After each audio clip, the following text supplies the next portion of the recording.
All right, Coach Young, just give us your general thoughts on the game, and then we'll open it for questions. Yeah, before I get started on that, I want to just quickly mention we lost a member of a BYU basketball alumni a few days ago, Jake Schoaf. So thoughts and prayers are with his family. With that being said, gutsy win by our guys. I just told our group in the locker room, probably our best team win of the year, just in terms of guys staying ready, not sulking or pouting on the bench, and being able to come in and contribute. They do a great job defensively. We had, I think, 9 turnovers in the first half that led to, I believe, 13 points for them. That was a different story in the second half, and I think that's how we were able to even get just a tiny bit of a lead there. So with that, I'll open it up. So, Coach, continue on with that a little bit. Turnovers were down. You made a lot more shots the second half. Did you do something different offensively? What did you sort of figure out about their defense that you were able to exploit? I think we had a different disposition, a mentality. That's what I've been on our guys a lot. Like as a coach, you think scheme, but oftentimes it just comes down to, just toughness, just ball toughness, and just having a determination to get where you want to get to. The officials were letting a lot go. I thought it was a little too physical, honestly, but our guys played through it. And then, Mihailo is a guy that, honestly, I've been trying to find more minutes for. He gives us a different look at the 5 because of his skill set. And I thought him coming in the game allowed us to open the floor up a little bit more. And obviously he made a huge play at the end, along with this guy making big plays down the stretch as well.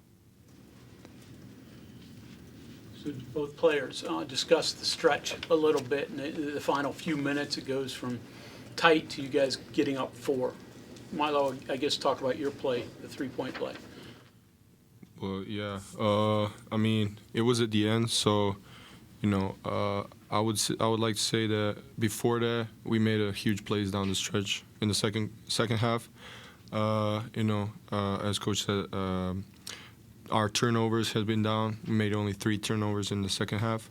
We've been playing great offense, and when in the times where we didn't really have a clear shot, we made some huge offensive rebounds.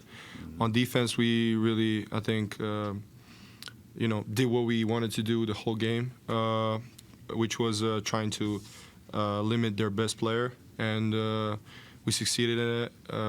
Our guys who was guarding them really did a great job.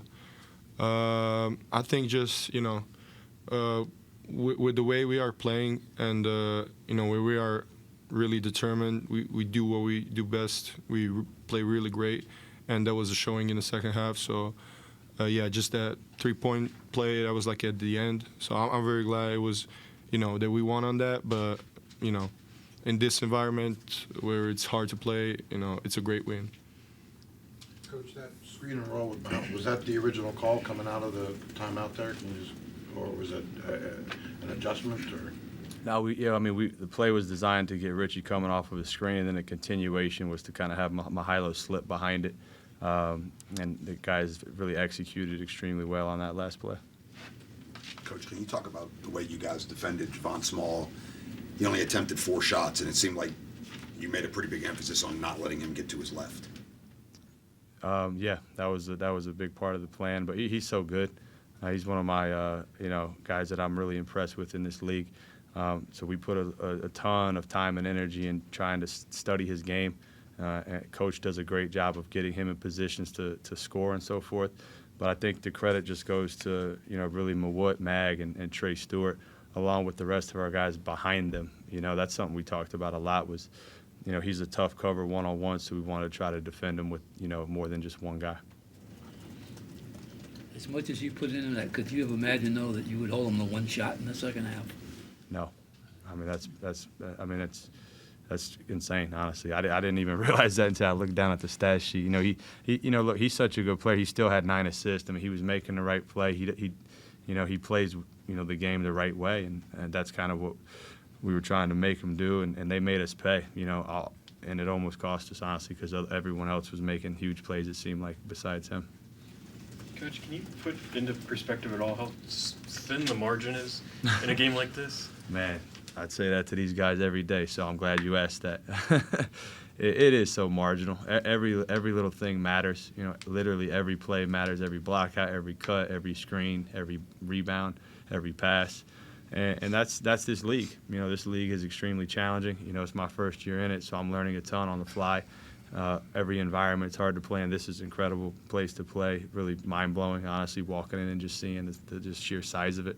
But that makes the margins very thin when you have so much talent and the coaching's really good, and you got to be able to execute, you know, under very, you know, high-pressure situations. Coach, travel. You were in the NBA, so this travel now is probably nothing to you. But how difficult is travel especially for teams in the West coming east? Yeah, it's definitely different. You know, for our guys, you know, for me, it is a cakewalk, I'll be honest, in terms of the travel. But for our guys, you know, I understand it's a lot of their first times going through it. This trip in particular, I think, fell at a good time for our club. You know, sometimes when you're on the road, you're able to kind of bond together a little bit more, which I thought we were able to do on this trip. So, you know, not every trip's like that, but it definitely makes it a challenge when you know, for us, it was a 2-game roadie, which is rare. You know, most of them is one and back. So proud of the way our guys, you know, handled that. Egor, the free throws you made to get the lead, you know, under a minute to go in the game, any pressure or just, you know, what's going through your mind there in that moment? I mean, obviously pressure, but this is something that me personally and our group as a team been working on since the start of the season. And I mean, this is, as a coach said after the last game, one of the last games, that we got to make those shots. It's like a gift for us at this point. If we're making all of them, we have more chance to win. Coach, I think you mentioned before the game something about coming in here, seeing the Jerry West and Hot Rod Hundley and those sorts of things. But I think you ran across all 3 of those guys in your career. Just talk about the influence they had on you.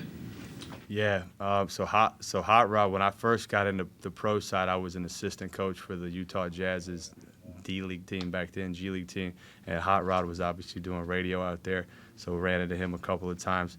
Rod Thorne was actually, one time interviewed, I think for the Bucks job, or no, the Wizards job, and he was in the interview process, so got to know him there. And then, honestly, probably one of my coolest memories about being in the NBA. You know, you get to be around so much greatness in that league, but there was one time we were playing the Clippers, and Jerry West walked right past me and a few other guys, and I'd never met him. He just came up and shook my hand. I was like, man, that's pretty awesome. So actually today when we left shoot-around, I snuck around the corner and went and took a picture of the Jerry West statue. I mean, some absolute icons out here, so it's cool to come out here and see it firsthand. 2 more questions. Most games are won on the court, but 6 minutes to go or thereabouts, West Virginia opened up a 6-point lead. You called the timeout and took off from there. What was said at the timeout? I think more than anything, we were just trying to make sure we had the right groupings out there. You know, I was very cognizant, like I said, of trying to get Mihailo out there to give us a little bit more passing and spacing at the 5, and just making sure we had our coverages tightened up. So I don't know if I would point to one specific thing, but just trying to make sure our guys were going to continue to execute the game plan down the stretch. Last question. I don't know if Saturday is discouraging or if it resets things a little bit, but you really have no choice but to move on. But do you see differences, not just on the floor, but in between the games that make you feel better about today in light of Saturday? You know, Cincinnati play. You're referring to the Cincinnati game, right? Yeah. Sorry, I lose track of the days. I can't remember if that was. Yeah, all good. Look, they played an amazing game. They hit really hard shots. We didn't play well. For me, I'm not discouraged at all. I'm encouraged because our guys responded to the reason we lost that game in terms of our offensive toughness, and that was something we took from that game and brought to this game. So, you know, that's how seasons go, man. Every game has a life of its own, and I think it's really important to be able to learn from, you know, wins and losses, and then be able to turn the page. That's one thing I learned in the NBA times 10. You don't have time to sulk and feel bad about a game because you got one the next day, and that's kind of the mentality I've tried to bring to this club.